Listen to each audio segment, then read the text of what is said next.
birthday to you. Happy birthday to you. Happy birthday to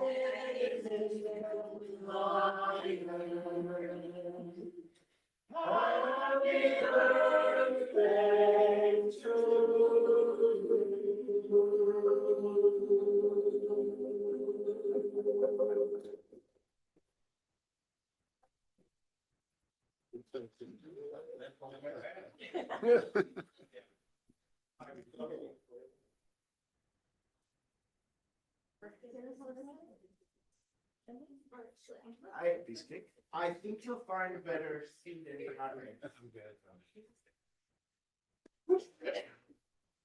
I don't think you will.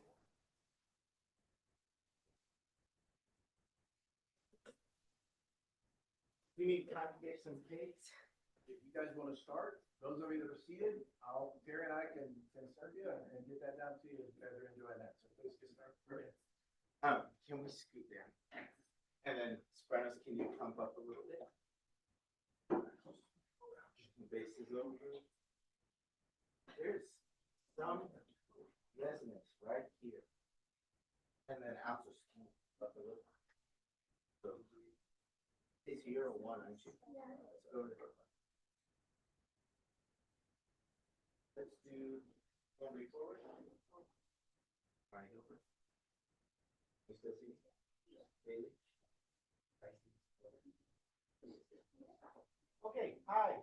My name is Mr. Colson. I'm the high school choir director. This is my 4th year here at the school. This is before you is your acapella choir. We have had a really busy semester.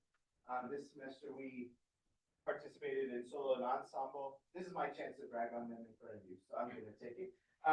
We participated in solo on an ensemble, and I think this is the first year we received how many? One scores of one. I think we took 40 students and received 37 scores of one, which is the highest score. That sounds like a bad thing. It's a good thing. So raise your hand if you're one of those ones.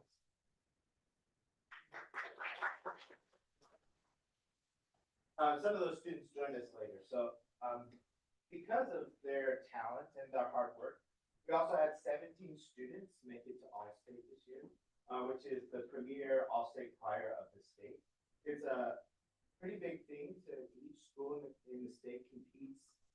Thousands of kids audition, and we have 17 of our choir members, some of which aren't here today, make it into the All-State ensemble. We've only ever had 11 since us here, so 17 is an increase. We're really proud of those. Please will you raise your hands if you're one of those students. We also marked our Christmas season this year with a really awesome collaboration with the Southwest Symphony. Our Christmas concert was November 15th. Because of that, it's super early, so we're sorry if you missed it. But it was fantastic. The students were able to sing a full concert with the symphony orchestra, which is something they've never done. That was my Christmas present to these seniors. It was something they asked for when Julio was a freshman, a little baby. And that's our little, that's my gift to him. He's our senior who started the orchestra club at the high school. So it's one of those special gifts he gets to do. And we thank him for it. He's also our live-in accompanist for this class, and we're going to direly miss him when he graduates this spring. So let's get started. Because of all the repertoire we sang this semester, I let them choose their favorites. And they wanted to sing for you a kind of complex African-American spiritual called We Shall Walk Through the Valley in Peace. There's a few false endings. So hold your applause until you really know. And just watch my body language. Trust me, you'll know.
Hard to sing and hard to direct in this space.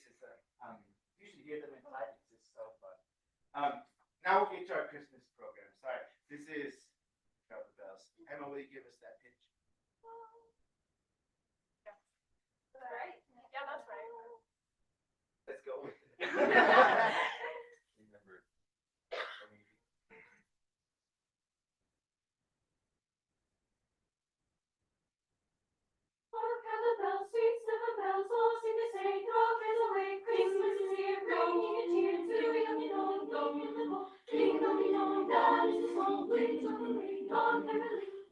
to hear words of good cheer from everywhere, filling the air. Oh, the cloud raising the sound, oh, hear the doves telling their tale. Hearing while people sing songs of good cheer, Christmas is here. Ding, ding, ding, ding, dong, ding, ding, ding, ding, dong. On a listen, oh, the end, danger, the tongue, sing, dong.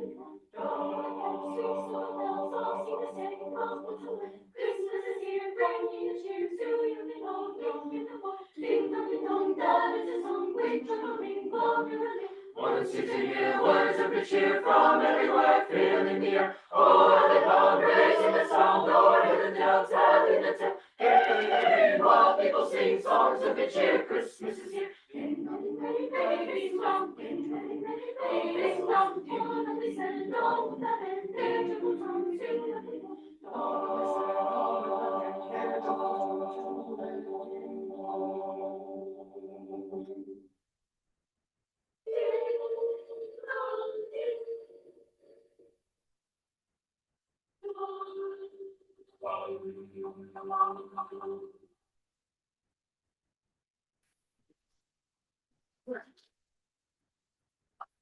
Let's do one verse of joy too. This was their favorite on our Southwest Symphony concert. We don't have the symphony, so we're gonna make some of the epic mix that was singing, but they'll try their best to fill in with their voices. Sing really big. One verse. Joy to the world. Everybody want to check it? Emma's developing perfect pitch. We've discovered. We've sung it in two different keys. Joy, can we do that key? Joy to the world, the Lord is come. Let earth receive her King. Let every heart prepare him room. And heaven and nature sing, and heaven and nature sing, and heaven and nature sing. Joy to the world, the Savior reigns. Let all their songs employ. Rocks, fields, and floods, rocks, hills, and plains. Repeat the sounding joy, repeat the sounding joy. Repeat, repeat the sounding joy. He rules the world with truth and grace, and makes the nations prove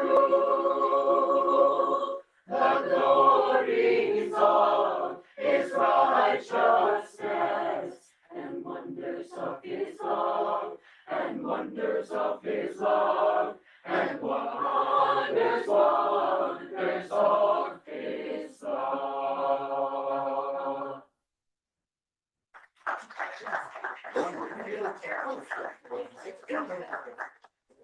Thank you, Car, for coming. Thank you for having us. Feels like I want you to ask them questions, but their brain's probably tapped out.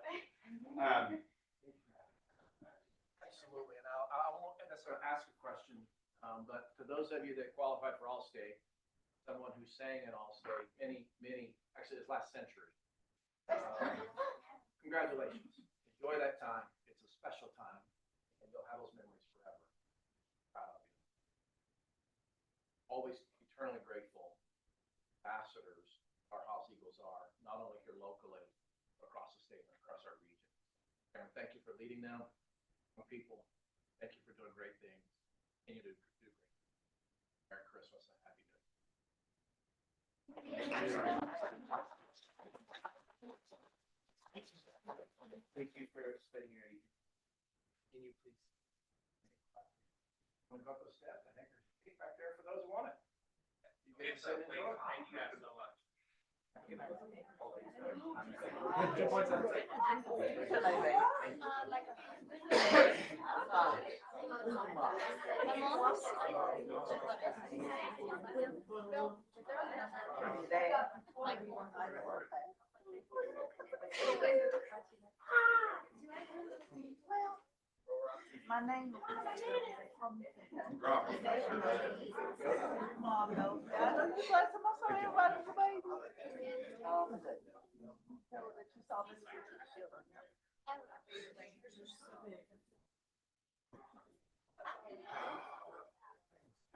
Before dinner. Old enough to have dessert before There you go. I like the way you think, Miss Jones.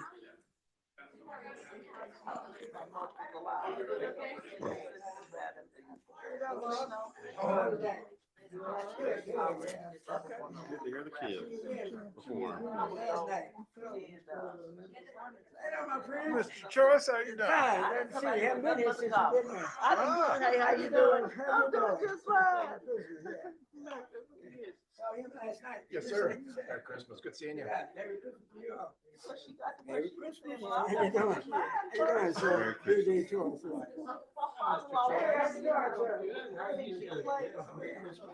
Reverend Jones, don't nobody know how much you want to old ministers at that. So one day he finally came there. There wasn't nobody in the kitchen but me and him. Love, carrot, raisin salad. Okay.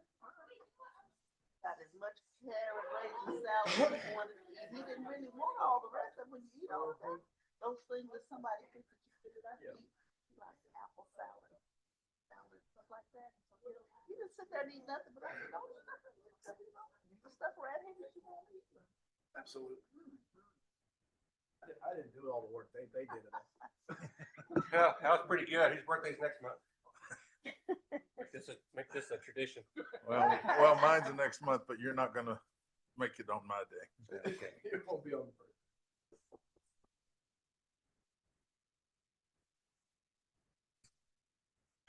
Okay, thank y'all so much. Again, I appreciate it.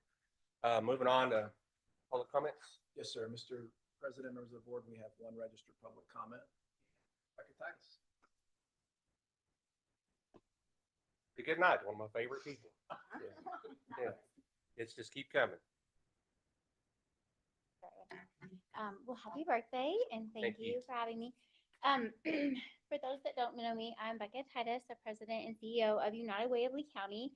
And I asked to speak in public comments tonight for one simple reason, is to say thank you for the Hobbs Schools partnership.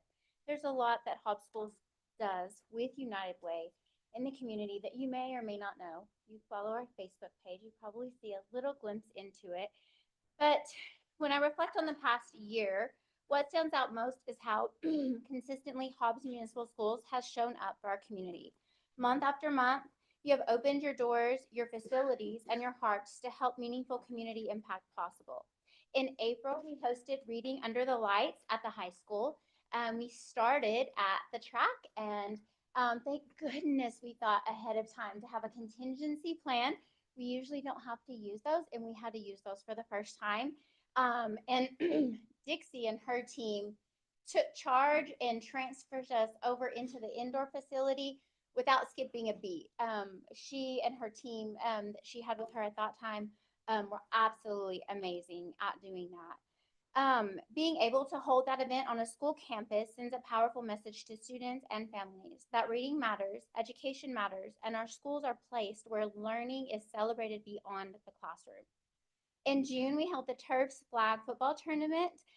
We got to use the practice fields that we thought, oh my gosh, what is even this going to look like? We really didn't know. So they got them cleaned up really nice for us. And then when we were able to we'll have turf next year and this side and this side, we thought we might just want to stay in the practice fields because it was so great over there. It's crazy. These little accidents happen. Your willingness to allow access to your fields and facilities helped create an experience centered on teamwork, leadership, and positive youth development. It was about more than a game. It was about belonging and connection. Then in October, this was recommended by my board that I thought they were crazy, but I said, okay, let's just try it. We hosted the First Responders Basketball Tournament, bringing together students, educators, law enforcement, fire, EMS, and the community. I believe for that one, the Hobbs Fire Department took that one. I'm going to be in trouble. Was it the fire department? Okay. It was between the SO, the fire department, and the Hobbs Police Department. It was very close. It was so good. They brought together students, education, and community. This event models unity and collaboration for the next generation, and your facilities made that possible. And in December, we closed out the year with Project Santa's PJs. This is one of the most meaningful events United Way hosts because of your partnership. Families were able to experience dignity, joy, and generosity during the holiday season. For many children, this was not just an event, but it was a memory that will last a lifetime. What makes this partnership truly special is not just the planned events, but the moments we do have to pivot, like Project Santa's PJs. We usually hold that in the indoor facility, but because it's getting new turf, we had to switch really quickly. And the Commons Cafeteria, Sonia Moore and her team helped us so much in pivoting there. We've learned that word, and that's like our motto is pivot. And we loved it so much that we think that that's where we want to host it next year. It really, these happy little accidents that happen that we think, oh my gosh, what is going to happen? Always turn out, I think somebody has a bigger plan than even myself. So it worked out better than we could have imagined. This is why I wrote this, so I would stay on task. That flexibility and trust speak volumes about your commitment to this community. I also want to recognize your staff. During our United Way Giving campaign, your educators and employees consistently demonstrate generosity and heart. They give because they believe in supporting their students, their coworkers, and the families they serve. That culture of service reflects strong leadership throughout the district. I would especially like to thank Superintendent Jean Strickland. Superintendent, your belief in the value of United Way and the work we do is both seen and felt. Your support, collaboration are an invaluable part of why these partnerships continue to grow and succeed. So thank you. At United Way, this is my motto for 2025, and I'm carrying it to 2026, is full circle impact. How education, health, financial stability, and community resiliency are all connected. The partnership with Hobbs Municipal Schools is a living example of that philosophy we have in action.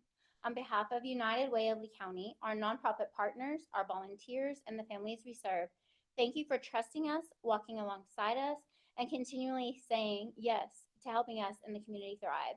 We are deeply grateful, and we look forward to another year of working together to make a difference. And I will say you guys are the number 2 raisers in our 2026 campaign. We were super proud. At United Way, we never know what the ebb and flow will look like for oil and gas or any of our other companies. Urenco is always number 1. They've been number 1 for 18 years, but they do a match for us also. And I think it's very important that they do that. But then I get to see Hobbs Schools, and you guys were over $100,000 of giving by just pledges from your employees. No match, nothing like that, straight out of the pockets of the employees. And that says a lot. That says a lot about the culture of HMS and its employees and the people that give to those nonprofits. And we could not do it without all of those partnerships. So after after Project Santa's PJs, I was like, I want to come and give a public comment and say, just thank you from the bottom of our hearts for all of those partnerships, the facilities we get to use, and also the 2026 campaign. Thank you guys. Thank you. Yes. Thank you so much. We really enjoy the partnership with United Way, and I thank you, Becca, and everything that you and your team do for the community, the schools, the community Hobbs. You guys are awesome, and you definitely have a great impact on the community. Thank you so much.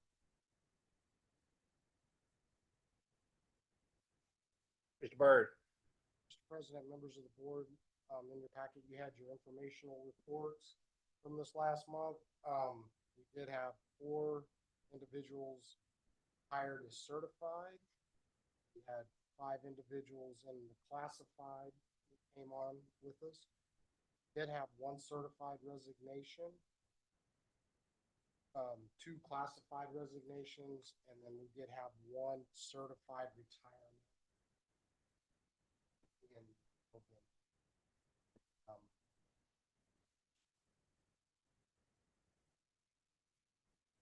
+5, you're trending in the right direction. Trying, yes, sir. Any other questions or comments for Mr. Byrd? Oh. Thank you, sir. Mr. Young? Mr. President, members of the board, for your information tonight, projects starting with state partnerships, Del Norte construction and the Heiser replacement. That construction is continuing. It's continuing on schedule and on budget. A lot of work is being done on utilities and infrastructure right now. You'll see a lot of exterior and interior framing beginning in those curriculum areas, while the cafeteria, gym, admin, fine arts areas continue to receive their slab pours, steel erection, and all their rough ends for mechanical, electrical there. Next month, you'll start seeing roof decks going up over those curriculum areas on areas B and C.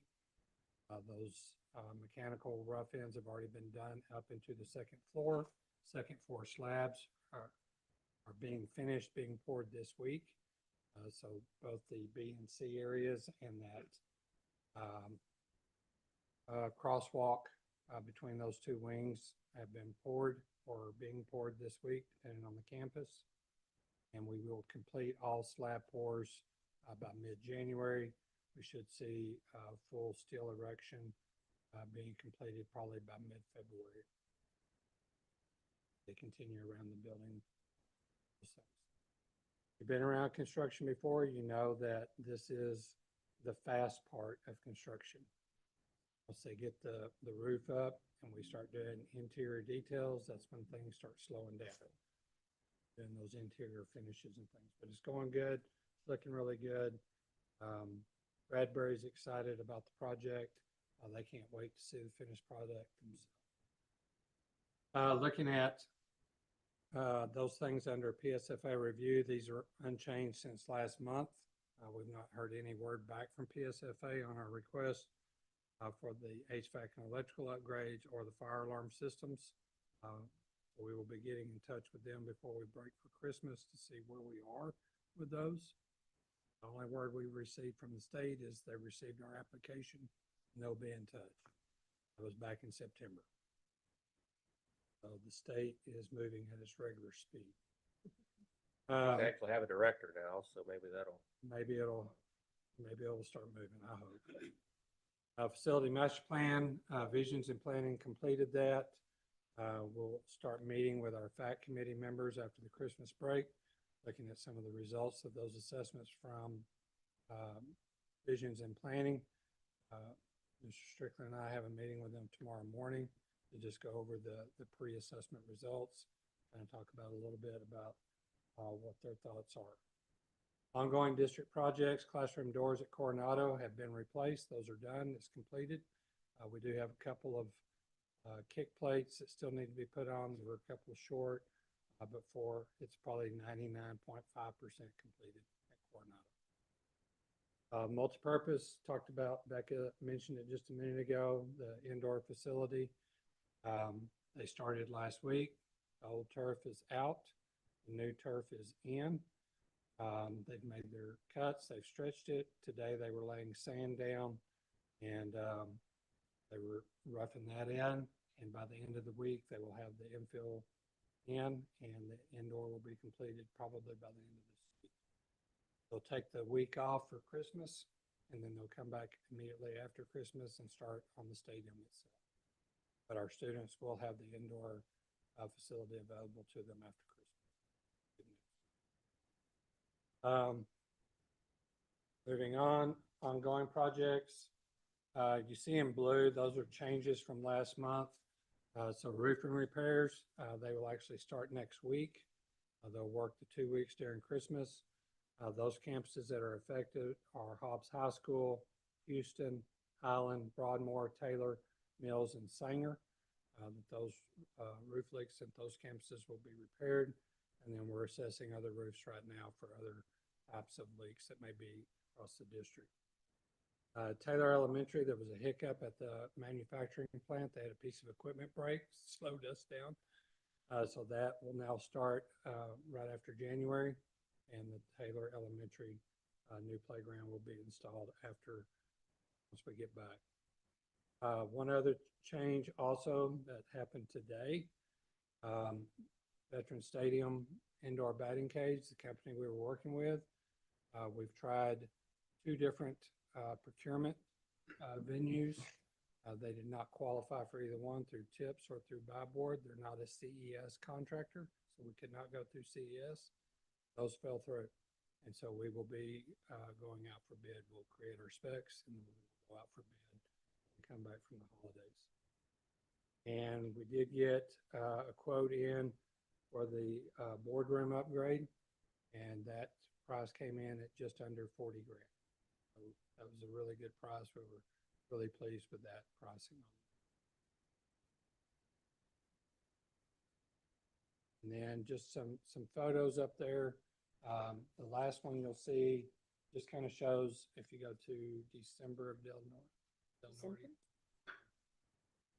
You'll see the interior framing that's going on over there. You'll also see those black pipes running across at the top. That's fire suppression. So the fire suppression is going in. Behind that, you can see some of the ductwork for the HVAC, for heating and air. That's all going in. And so the trades just work as each wing becomes available. So in some things, Del Norte's ahead of Heiser, and other things, Heiser's ahead of Del Norte. But when it comes down to the end, when we get into the finishes, Del Norte takes precedence, because it has to be completed when school starts. That's the first one it has to be. Look at December at Heiser, you'll see those rough ends, those mechanical rough ends going through the second floor. It's plumbing going from the first floor to the second floor, and those rough ends that go through that deck and that pour up there that they'll tie into and start putting their lines up. Going great. That everyone seems to be on the same page and really pleased with the progress. Mr. President, members, I will add as the community begins to see the turf replacement at Watson occur, we will not be able to make turf available to individuals to pick up. It will be disposed of, and Hellas has that responsibility of disposing of it. In addition, City of Hobbs Fire Department has been battling some of that turf for the last 8 years as they have fires and whatnot. That turf doesn't burn real well, or it burns really well for a really long time. So we will not be available to the community as part of our disposal, be disposed of through.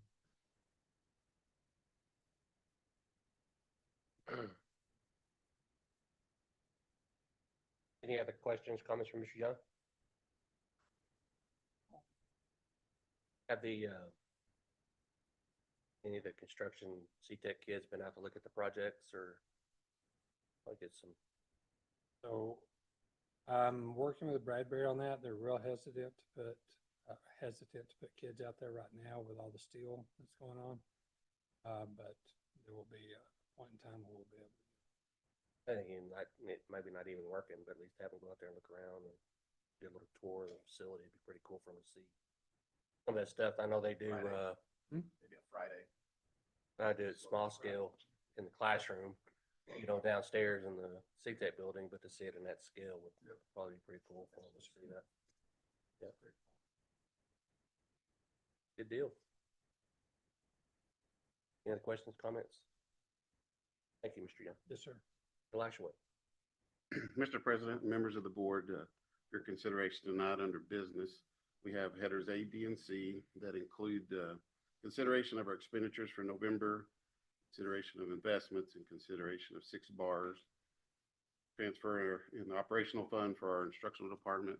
There's no net change. It's just moving from one function to another. And then you'll see 4 different bars that are all tied to the REC, which is our regional educational cooperative for our special ed. And the money flows from PED to the REC, and then we pay for all the payroll. And so there's an expense on our side. And so we submit that to REC, they submit it to PED, get the funding. So it's, REC is kind of the flow through for payroll for us. And so, but PED says we're supposed to have a bar for that. So get approval. So we're bringing that to you. So those are the four related to IDEA B, IDEA B main grant, and then our IDEA B preschool, and our IDEA B private special ed funds, and then our pre-K also runs through that REC, our pre-K initiative. So we're requesting the bar there. And then the last one is our 21st Century grant that flows through the New Mexico State University. So the money goes through them, and then they flow it to us through a sub-grant. And so they requested that we do a bar for that. So those are the 6 bars. I did get a question from Ms. Randall, and so I did want to follow up. It was a very good question. We enter in your list of expenditures, there was a check written to Alamogordo schools for $750 for travel expenses. Very good question. Why are we paying another school for travel? But it's related to the Bob Reed Eagle Invitational swim meet. And since that's all paid for by them, part of the contract is that we'll pay those schools for their travel expenses. So that's a rare deal, but it is one of those things that we agree to do. And so that's what that $750 to the schools that did participate in that. That's why we're paying that. So Thank you for following up with that and letting Sure. me know. I appreciate that. sure. With that, I'll stand for any other questions that you may have. Any other questions or comments for Mr. Lashaway? Thank you. If not, take a motion for approval of the expenses, investment, and the 7 bars. Second. Have a motion and a second. All in favor? All right. All opposed? Motion carries. Mr. President and members of the board, on item D is just your monthly informational budget report for your review. Thank you.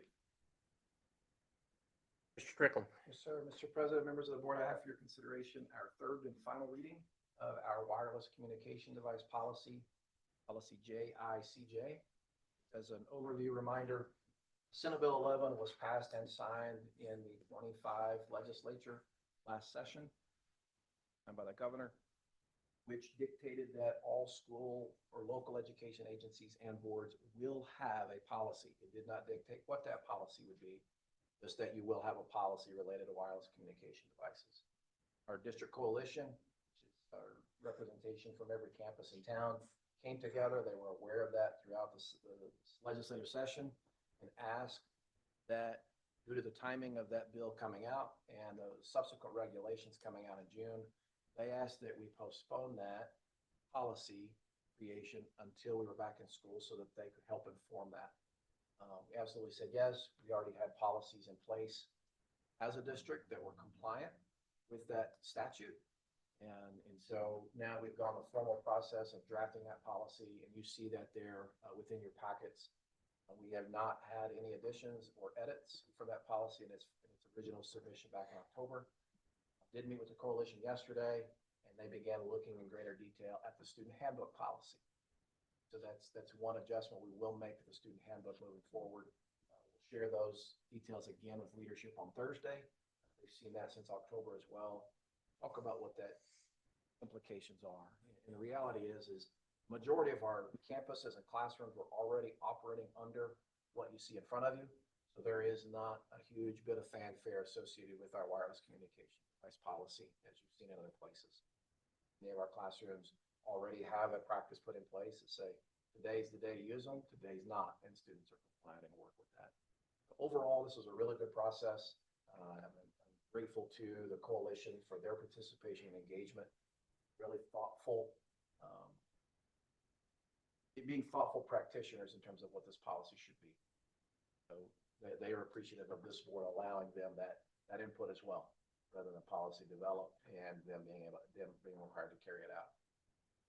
So with that, I would stand for questions on that consideration. Any questions or comments on the Wireless communication policy? I have none. Seeing none, I seek a motion for approval. Motion to approve. Second. A motion and a second, all in favor? Aye. All opposed? Motion carries.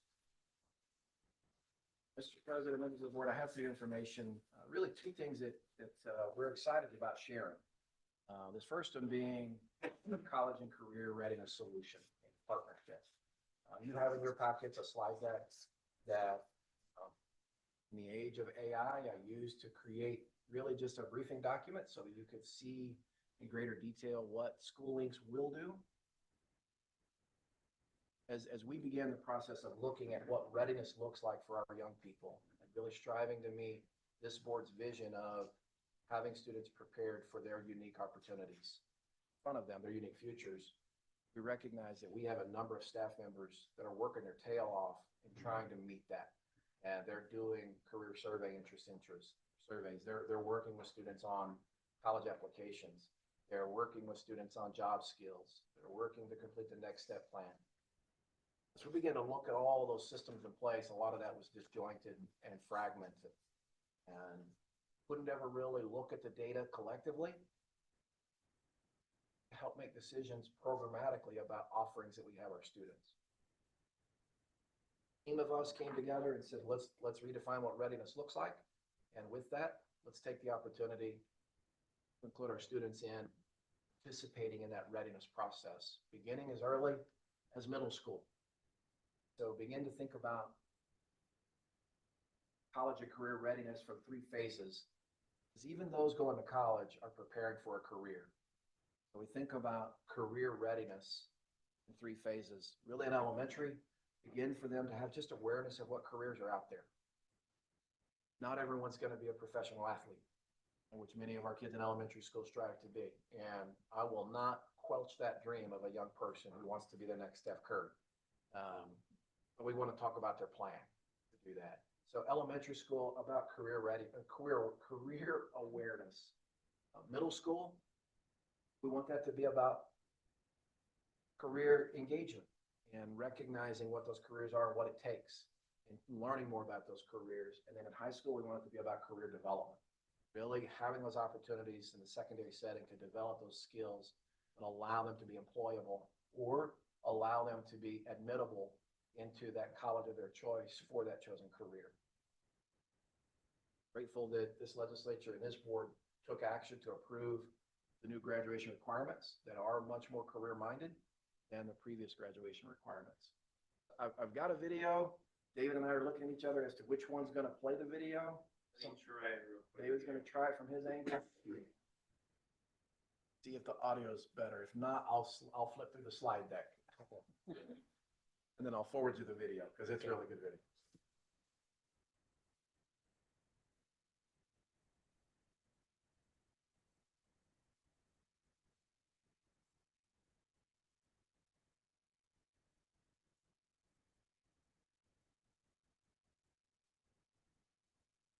While he's pulling it up, I will share, we did get started on yesterday. It's really our first launch into School Links. We've had a number of career interest surveys done across our district over the number of years.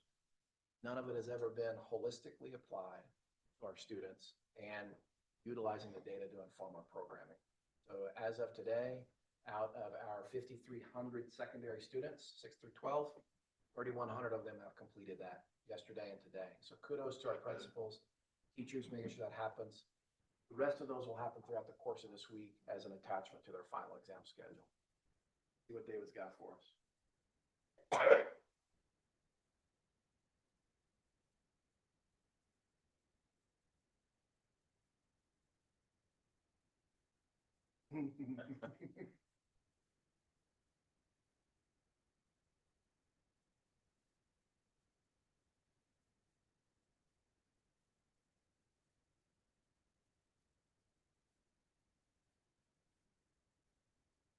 Want to try? I think it's because I have this.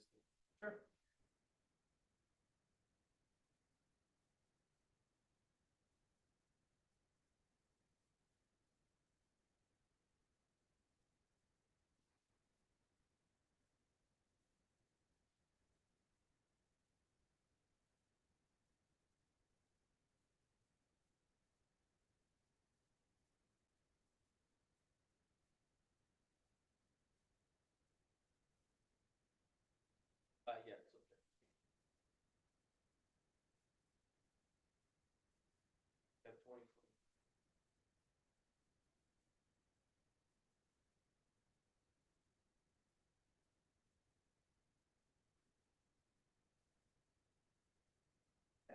entered that and it asked me for the passcode. Join that meeting. We're gonna ask for the passcode. Will you stop sharing? I did.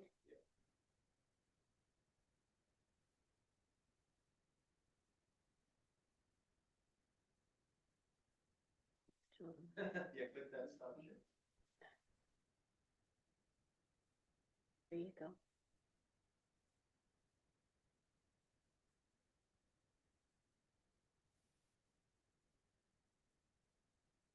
Hello to the entire Hobbs community.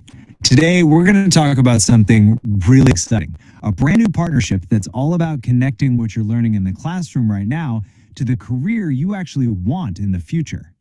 This is all about making those big goals a reality, and we're about to show you exactly how it's going to work. You know, it really all starts. Stop. There you go.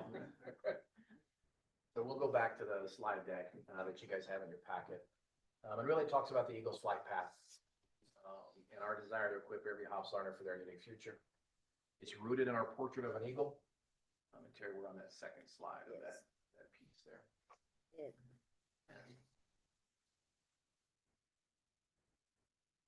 On the second page, Of the slide deck, go one. one more. There you Yeah, go. and then you can hit that to There you go. on that drop down arrow next to 81.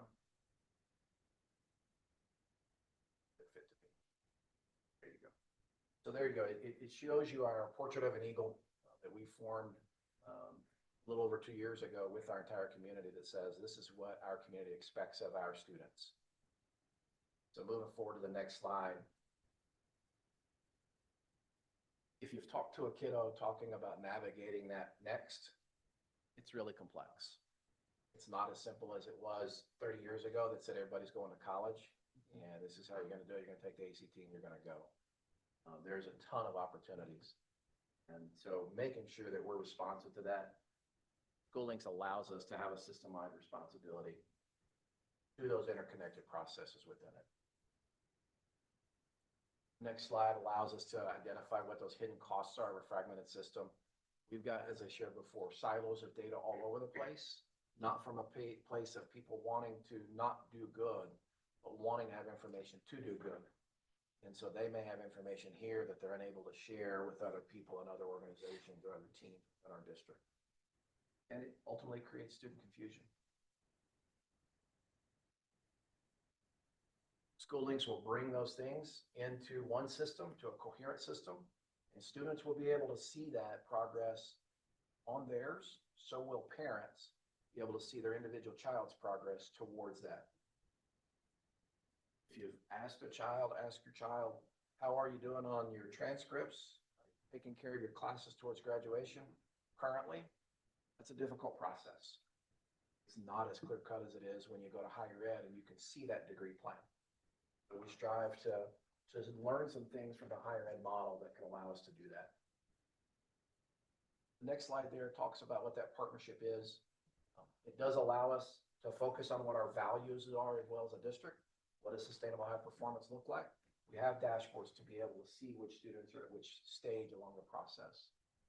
Allows capacity building in our students, to be able to take ownership and autonomy in their future. Modern Eagles Toolkit, again, it is directly tied to our portrait of an eagle. It's every single one of those values within our portrait and allows us to continue to be informed how our students are doing. The next few slides, you can see individual components. The career interest inventory is what students started this week, and we'll complete that. And what we will do with that information is we will begin developing courses that are tied to our industries present in our community, but also connected to students' interests. I pick on algebra all the time. Sorry, math teachers in the room. Why is Algebra 2 called Algebra 2? That's the name on the book, right? So we want algebra to be career relevant. And the truth be told is when you look at your weather app on your phone and you see the sunrise and sunset, that's an algebraic equation represented graphically there. So making connections to students in real world, what math is actually present, what English is present, in everyday life. Critical thinking, it's been said in this district probably more than any other, that every child will have a career. So every child is a CTE student. And when we begin to look at students as soon-to-be employees and whatever their chosen career, our thought process and our mindset is different around what we're delivering for them in terms of opportunities. Adaptability and communication is that next slide there. We currently do work-based learning through CTEC. We also do work program through the high school. Right now, though, those are two disconnected programs and they serve two different things, and that's okay. One of them is not really connected to a career. One of them is connected to money and coming in. But we realize that a number of our students need to make money. We want to be able to connect that desire for money with industry partners, community partners, so that they can continue to make money that's tied to their career relevance and their interests. I appreciate Becca's comments about the multitude of things that Hobbs Schools is engaged in. I don't know if y'all saw the kettlebell ringing where our baseball team signed up to ring the bell. So our young people are all over this community giving of themselves and giving to this community that gives so much to them. And I've often struggled to try and calculate what that is, not for a badge of brag, but to be able to know there is value in our community that our students see in our community, and they're willing to give of themselves each and every day to that.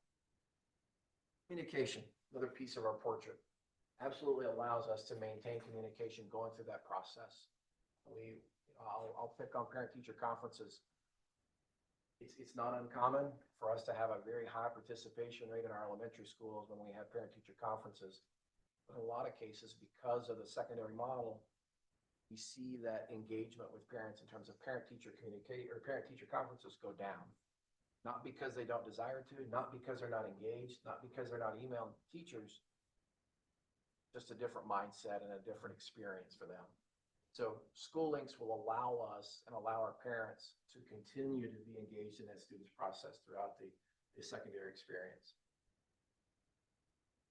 From a staff standpoint, we'll be able to see a single pane for the district, for individual students, about what they are, where their needs are, what college applications they have out there, what job applications they have out there, what career interests they are.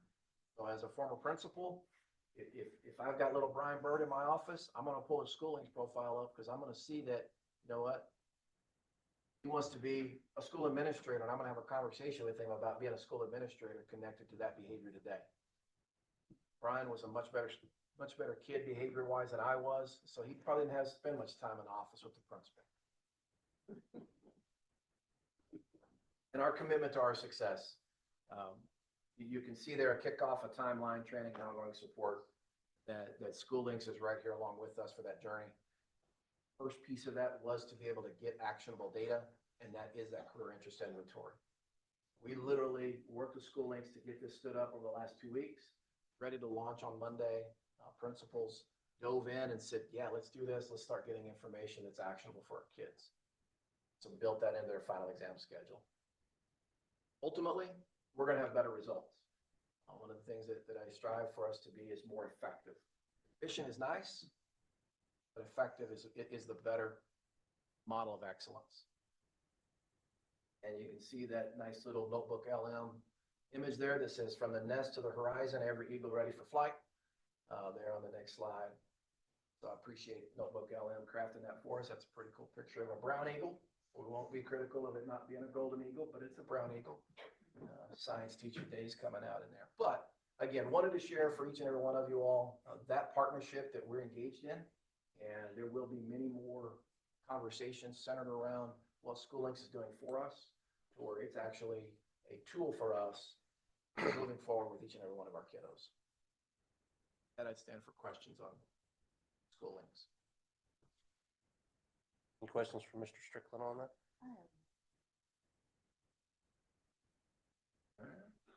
I think it's one thing, just real quick, that we talked about before is how we measure success, how we, not just from a student standpoint, but I know with the ratings and the school classifications that come out nationally and from the state, which are fine and which are good, but I think looking at success a different way. You know, we talked about that before, you know, career readiness, you know, the things we're doing is, you know, through CTE and through other programs with the certifications and things like that, and you know, preparing kids to go out into the world. I think that's how you measure success, not just based off grades. Thank you for that. I think this is going to be a good tool for that, for sure.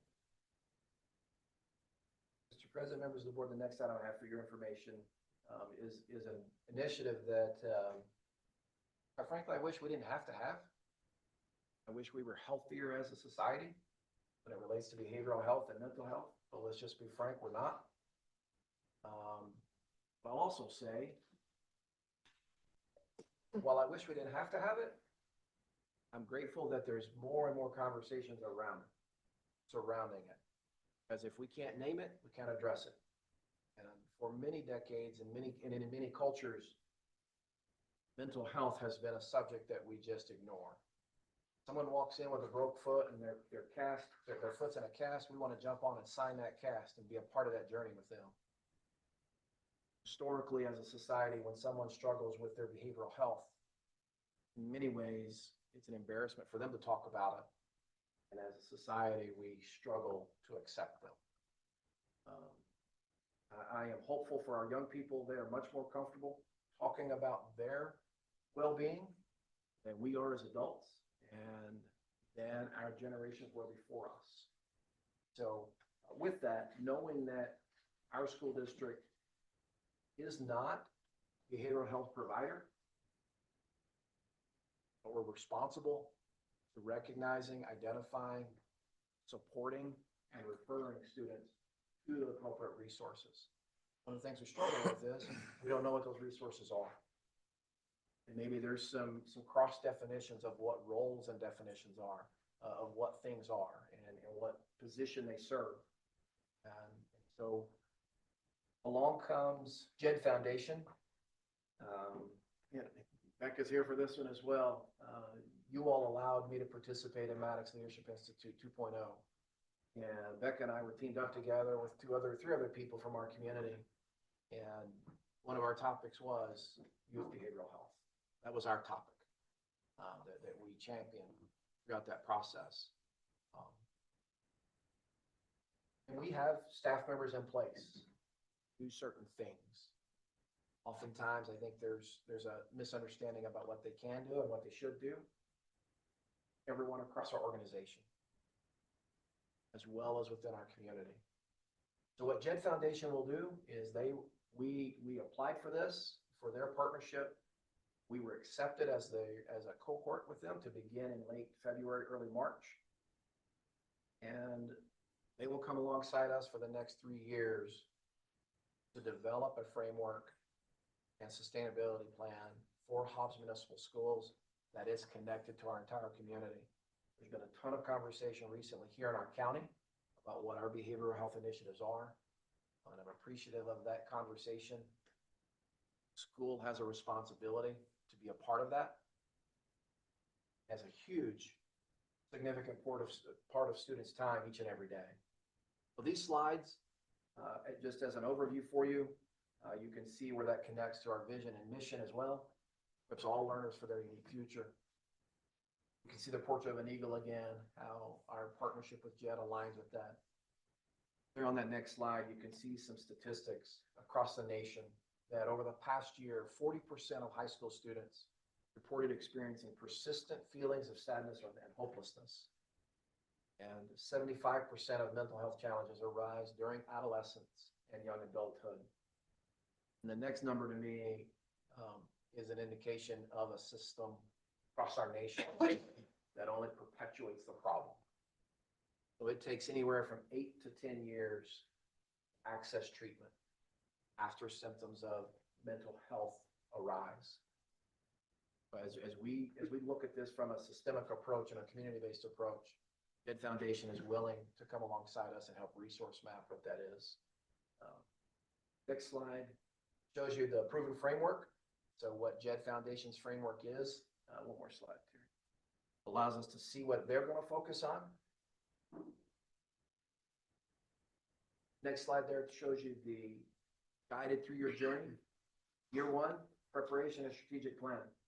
We're going to have baseline assessments. We're going to survey students, families, staff members, community support agencies. I sent some emails out today to different agencies and different groups in our community and said, here's what we're getting ready to start. I look forward to you being a part of that. I think by 1 o'clock, I had a response from every single one of them said, sign us up, we're ready to go. Which tells me that we live in the greatest community and that they're willing to be a part of it. Year 2, implementation and refinement. Year 3, assessment and sustainability. So that's that big overview.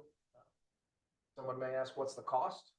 It's a $0 cost to Hobbs Municipal Schools. JED Foundation has secured a grant to fund that. And so because of our district, that investment would be an investment of $67,000. And we will not experience 100%. We will not experience a single dollar of that expense. Next slide there talks about and makes some connections there to our Portrait of an Eagle through communication, reduces barriers to getting help. Again, continues to crack that nut at, we talk about safety and security when we say, if you see something, say something. Well, if you know you're not well, say something. It's okay to not be okay. Next is a stronger, more supportive system. As we continue to see those resources and see those needs within our community, we're able to advocate for what those needs are. Oftentimes, as educators, we say, I don't know how to deal with kiddos in crisis. And the truth be told is, that's not what educators are prepared to do. They're prepared to educate. So we're looking for ways in which to better equip them to identify and support them through that. A thriving community lifts every eagle. So we know that as a school system, we are not independent of our community. We are a microcosm of our community, and our 10,000 and nearly 100 students come from households all across our community. And their parents work in our community and abroad. So we absolutely recognize that what we see in our classrooms are what's happening in homes and in neighborhoods across our community. You see the next picture there. And again, I will express my appreciation to Notebook LM for crafting that nice landscape of those mountains and that sunrise with that graduate standing in front there. I choose to look past the mountains and simply say, we have even better sunrises here in Southeast New Mexico than what that one has. But we do strive for where to be Hobbs, where every eagle soars. So you can see some of those things there. There is a QR code to JED and AASA, which is the National Superintendents Association, which I belong to. With that, I wanted to share that information with you. I will share the video with you. It does a much better job of explaining it than I did. There's a whole lot fewer uhs and ums. And You want to shred the cast? no, we're good. Yeah, we're good. Yeah, it's gonna. I think we'll get the same effect that we got from that one. So we're good. Thanks, David. But thrilled to really share that with you and know that there will be more to come on this, and it will be a journey. And I'll stand for questions. So will this work in tandem with PASS? Yes, and so PASS is our campus-wide culture and climate survey, as well as individual student information that our counselors can utilize. PASS will become, in the way I envision it, PASS will become a component, a resource of our framework within JED Foundation. So we'll be able to show them, here's PASS, here's how it can be utilized, and they can be able to give us additional guidance on how to better leverage that tool, the data. Good question. Any questions, comments? All good information. Yeah, for sure. Thank you. Announcements. Yes, sir, Mr. President, members of the board, I do have one announcement that's not listed here. I did share that with you, but I did share with you the New Mexico Kids Can Report, where it highlighted the 10 largest districts in New Mexico. And Hobbs had the greatest growth out of the 10 largest districts than out of the 10 of those school districts. I don't know how I'm saying that. Out of the 10 largest school districts, Hobbs had the greatest growth. across all those districts. So I'm really appreciative of the work our classroom teachers do, our administrators do, cabinet does to make that happen, and your all support as we continue to grow students, not only on the student achievement side, but also creating better opportunities for students, as you mentioned, Mr. O'Brien. Last day of the semester is this Friday. If there are any questions, I will clarify, it is a full day. It is a regular day. If we were to shorten that day, we would come back to school in June. And I don't believe anyone desires to do that. So we will have a full day on the calendar for Friday the 19th. We'll begin Christmas holiday break and it will run through January the 7th for students. Staff will come back on January the 5th for professional learning on 5th, 6th, and 7th. And we will have Martin Luther King holiday on January 19th, and we will have our regular board meeting over a month away on January the 20th. And I'd stand for questions. I have none. Any questions for Mr. Strickland on announcements? Thank you for clarifying the Fridays schedule. What were you looking at? Nobody? I didn't look at anybody. Motion we adjourn. Second motion for adjournment. I motion we adjourn. Second. Have a motion and a We second. waited on him. He doesn't. Joe, never did. yeah, he's ominous.